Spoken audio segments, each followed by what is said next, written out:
Hello, how are you doing? So I'm in my favourite jumper. This is one of my cosy warm jumpers and I really love it. And it comes from when I used to work on cruise ships, and it was a jumper that I got when I worked on ships. And that brings me on to talking to you about cabin fever, which some of you might be feeling at the moment with this whole home isolation, keeping out of the way of the world and keeping out of the way of other people. And cabin fever is a real thing. Now, I'm going to share with you a story that I'm not particularly proud of, but I think it's a good thing to know. So cabin fever is a real thing.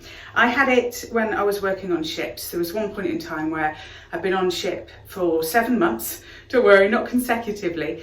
You get off in port and you look around and you do stuff like that, and then you get back on the board on the ship. And we used to pray for an overnight, which was when we had really rough sea. We were able to miss one of the stops and then go to the next stop and stay overnight in that next stop. And it was like a party. It was brilliant. It's like, yeah, we got an overnight, yeah. But towards the end of the contract, I'd mentioned to a work colleague that I didn't want to go to a particular meeting because I really wanted to get off ship.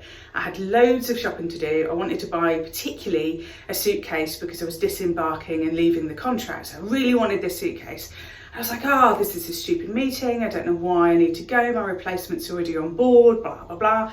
But, you know, it doesn't matter. Still, had a bit of a moan, went to the meeting. Unfortunately, that chap went and told my boss and said, oh, she doesn't want to go to the meeting. She's just going to get off ship. So he took what's known as a crew card. Now, a crew card is the thing that allows you to come on and off a ship in the same way that it's like a passport, basically. So I go, yay, done the meeting. Record time, I'm getting off this ship. Crew card's gone. Can't get off the ship. So I think, well, as long as he comes back soon enough with the crew card, I can take the crew card, I can get off the ship. But he didn't. And I was waiting and waiting and waiting and getting more and more frustrated and more annoyed. And one of the security guards pulls me aside. He said, I worked for the police in the States for a number of years. He goes, you've got murder in your eyes. Murder in my eyes. Like, oh, like somebody stabbing somebody, murder in my eyes. Really? I'm a really lovely person. I don't think I've got murder in my eyes. And he goes, no, I know that face, I know that look. He said, whoever it is that you're angry with, he said, I suggest to you that you just go get drunk and go and sleep it off. It's like, that's really not who I am. Anyway, chap comes back onto the ship, too late for me to leave the ship. I'm really fuming. He's carrying my crew card. I try and talk to him about it. So I just want to know why you did that. Why didn't you ask me if I was going to skip the meeting? Why didn't you talk to me? He's going, I don't need to talk to you. I don't need to talk to you. And then he shoves me. Oops. And he starts running. So I just run after him. He gets behind the door to push me out. And I'm on the other side of the door and I push back, and I pushed so hard he flew across the room and hit the other side. Not one of my finest moments. But the words of the security guards, you've got murder in your eyes, made me go whoop as I was just about to walk into the room. It stopped me walking into the room and I went, who the heck am I? Who am I? Because on any other day, I wouldn't have spent an entire day waiting for this guy to come back on board the ship. I would have just gone, idiot, fine. But when you've been in an enclosed, confined space, so I think I'd been on board the ship without getting off for about 5 days. When you've been in a really close, confined space for a chunk of time, you get agitated, irritated, slightly gnarly. So I want to show you the signs of what cabin fever is before you start to get it and suddenly find yourself going, who am I? This isn't who I am. So firstly, those of us who are privileged enough to have a garden, fantastic, but that is a point of privilege. In a situation like this, if you're in a small flat, you've got a family, you've got people around you, it's really hard for you to be able to find space. Now, what you need for your brain is open vistas. So the more you can look out of the window, even if you think, oh, I should be doing something really useful with all of this time that I've got, look out of the window, get an open vista, get a landscape, get so that you can see like flat. This is also why we get uptight within cities and more irritated with each other.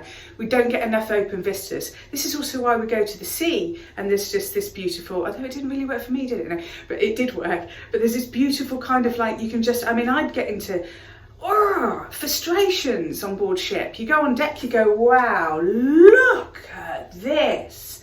I remember doing that and a dolphin came up and I was like, yeah, what a load of nonsense, everything's fine. Just walk back in and everything looks fine. So open vistas is really important. As much as you can see them, the better. Your subconscious mind cannot tell the difference between you laying on a beach somewhere wonderful and whatever. Say for example, if you had an argument and you're replaying it, you will be releasing the same amount of cortisol and aggression and all of those chemicals and stress chemicals that were taking place when you were having the argument. So every time you replay stuff, your body can't tell the difference. And if you don't think that there's a link between your mind-body connection, well, you obviously don't have filthy enough thoughts. So what I would also say is meditation through visualization. Close your eyes and imagine yourself on a beautiful beach somewhere. Go into your memories of things that are happy times for you that you can remember. But visualize things, because if your subconscious mind can't tell the difference, it also releases the amount of relaxation chemicals and oxytocin and good feelings as if you were really laid on that beach or having that fantastic time that you're recalling. So using your mind in really, really good ways, you know, that they teach this to people in prisons as well in order to stop prisons having too much violence and things within them. So that's a really important thing. Be conscious of the thoughts that you're having, because you are the thinker of your thoughts, you are not the thoughts in your head. And if you don't believe me, if you've ever been rolling drunk, and I mean like, you know, really, I need the bathroom. So whenever you're like really, really drunk, your awareness of being drunk is sober. Mad! So when you're really, really drunk, you're aware that you're drunk and the awareness is sober. That's kind of crazy. So you're not the thoughts in your head, you are the awareness of those thoughts. Your thoughts can get drunk, your words can be slurry, but you are the thinker of those thoughts. So if you are the thinker of the thoughts, be mindful of when you're criticising others. You know, if you're lucky enough to have anyone to criticise. I went, oh my God, who left the cupboard door open? Oh, well, that'll be me, I live alone. So when you think about like those kinds of like moments where you start criticising, like, oh, I can't believe they did that. That's also a sign of cabin fever. So try and just think, if I'm being critical and nitpicking, especially even you can start being critical and nitpicking against yourself as well. I'm not doing enough. We're in crisis. Why am I not doing enough? I don't want to do anything. I've got all of this time on my hands and all of these jobs that I said that I would do. Or building resentment about the fact that you haven't got any time and that you keep hearing about everybody with loads of time and it's really annoying. Think about those kind of like nitpicky thoughts. That's a sign of cabin fever as well. And if you're getting those, then I would definitely say you need to be doing a bit of meditation. Breathing, hugely important. And there's some great breathing activities that you can do with kids from Cat on a Mat Yoga, Cats Out on a Mat Yoga.